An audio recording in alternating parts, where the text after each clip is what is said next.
Federal Reserve just announced it's unleashing the money printers to finance a $9 trillion wall of federal debt coming due this year. As in, markets won't buy it, so the Fed will with counterfeit money.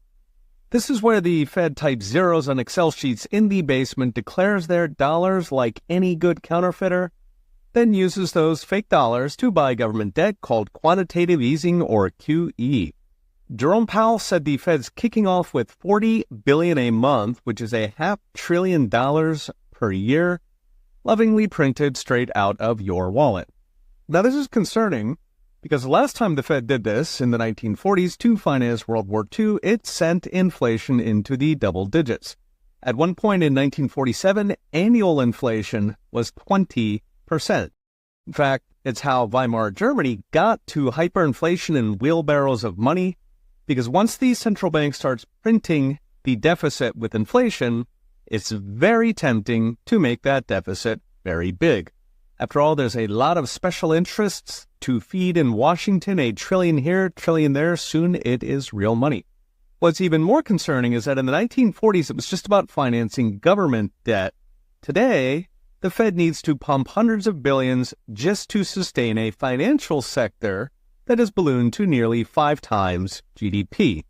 The Fed literally admitted this, with Jerome Powell claiming that this is not real QE, which everybody knows is inflationary.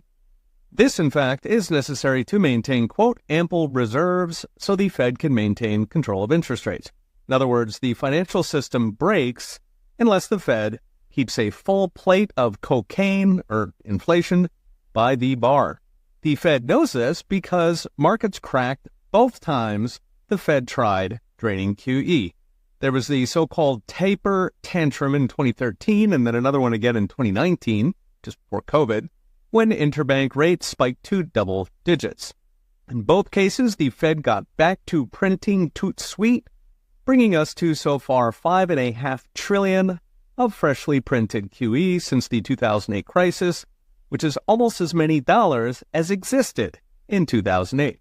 So what's next? Brought to you by I Trust Capital. In a recent video, I warned we are entering fiscal dominance where the central bank ignores inflation and jobs and only focuses on financing the government, which is very inflationary. The Fed just confirmed this to the tune of $500 billion per year, maybe $1 trillion if markets make it weird. In a few short months, we get a new Fed chair with prediction market call sheet fingering Trump's chief economist Kevin Hassett. Hassett has been very forthright about wanting lower rates, which is good for jobs but bad for inflation, even though inflation is already stuck at 3%. And markets have long seen Hassett as the QE guy. So short term, the Fed's now fully reverted to the inflation factory it was born to be, inflation that will drive voters in the midterm election. Long term, if federal deficits keep getting worse, which they will, we are now on the road to permanent double-digit inflation. Listen to all last week's videos in a 20-minute podcast. Search Peterson Orange wherever you enjoy your podcasts. So, hey, we'll be watching. See you next time.